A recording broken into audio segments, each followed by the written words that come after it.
옛날에는 여름 감기는 개도 안 걸린다 라는 말이 있었지만 요즘엔 현대 기술이 발전되어 여름 무더위 속 쾌적함을 선물해주는 에어컨이 보편화되면서 실내와 실외의 온도 차이가 크게 나니 냉방병이란 것이 발생하게 되었습니다.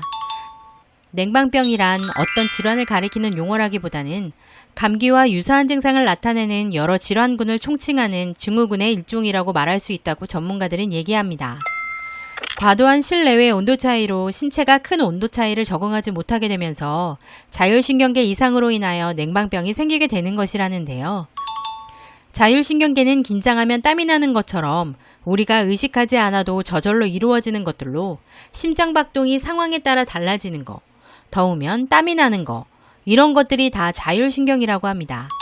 한기를 느낀다거나 감기 증상도 없이 머리가 아플 경우 단순 두통으로 여겨 진통제를 복용하고 넘기는 경우가 많다고 하는데요. 여름철만 되면 생기는 만성 두통 역시 적응장애로 발생하는 냉방병의 한 증상일 수 있다고 합니다. 두통 외에도 특별한 이유 없이 소화불량이나 코막힘, 피로감을 느낀다거나 근육통을 동반한 몸살, 생리불순이나 생리통까지도 냉방병에 의한 증상이라고 본다고 합니다. 이 영상을 끝까지 보신다면 냉방병의 원인과 예방할 수 있는 방법, 생활 속 냉방병이 올 것 같을 때 크게 아프지 않도록 물리칠 수 있는 꿀팁까지 알려드릴 테니 꼭 도움이 되셨으면 좋겠습니다. 여러분의 구독, 좋아요는 저에게 큰 힘이 됩니다. 냉방병의 원인은 크게 3가지로 볼 수 있다고 합니다. 첫 번째, 상기도 감염 증상입니다.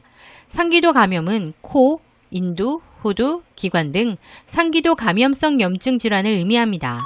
비염이나 부비농염, 인후염이나 중이염, 기관지염 등을 포함하는 용어로 흔히 감기라고 하는 질환입니다.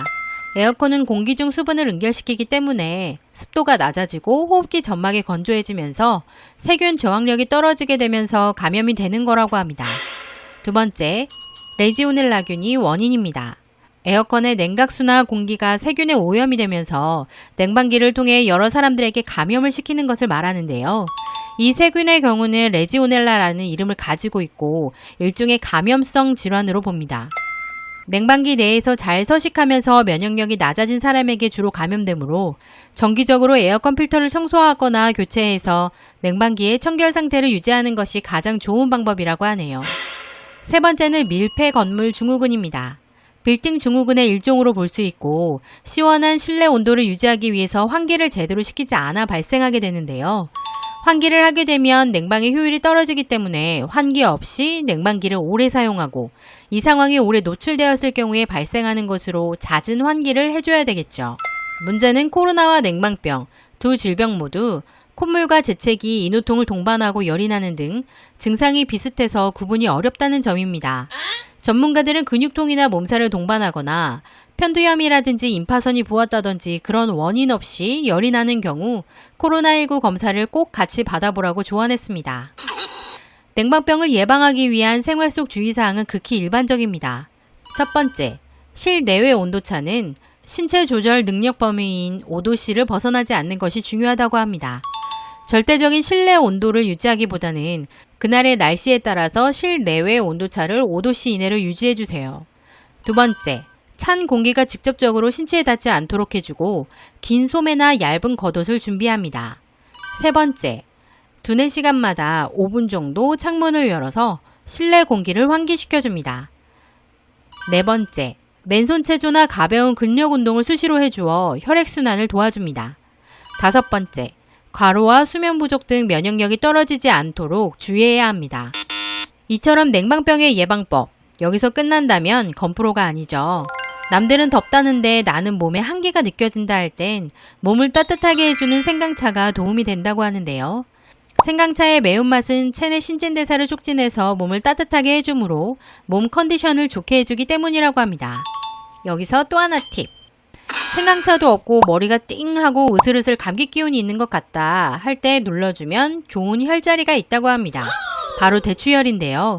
고개를 숙였을 때 목 뒤쪽에 볼록 튀어나온 뼈의 바로 아랫부분이 대추혈입니다.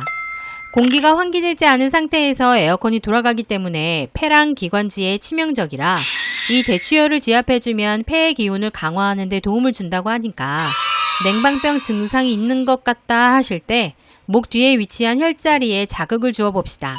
냉방병과 유사한 질병은 매우 다양합니다. 코로나19나 신종플루처럼요.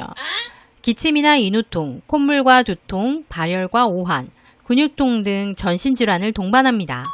증상에 따라 치료하는 약과 해결 방법이 다르다고 하니까 이건 몸살 감기다 자가 진단하지 마시고 임시 방편으로 마시는 종합감기약이나 먹자 하고 병을 키우시면 안 됩니다. 임시로 먹은 종합감기약이 고혈압, 당뇨, 전립腺 비대증이 있는 환자들에게는 독이 될 수 있다고 하니까 꼭 가까운 내과나 이비인후과에 방문하셔서 전문가의 소견을 듣고 올바른 치료를 합시다. 처음엔 간단한 감기로 시작했지만 합병증이 생긴다면 더 무서운 거 아시죠? 마음은 아직도 청춘이지만 몸은 합병증을 무서워해야 될 나이니까요. 건강에 있는 곳에 자유가 있다. 건강은 모든 자유 중에 제일 가는 것이다 라고 했습니다. 진짜 가장 기본이 건강인 것 같습니다. 저희 아이들 3남매가 돌아가며 코로나에 열감기까지 계속 아파서 제가 한 달째 병수발을 하고 있는데요. 제 건강까지도 좋지 않았으면 쉽게 무너졌을 거라 생각합니다. 기분도 바닥이고 체력도 바닥이고요. 그래서 더 잘 먹고 틈틈이 운동하면서 체력을 올리고 있는데요. 여러분도 건프로와 함께 건강 잘 유지해봅시다. 이젠 100세 시대이고 우린 건강해야 하니까요. 여러분의 구독, 좋아요는 저에게 아주 큰 힘이 됩니다. 감사합니다.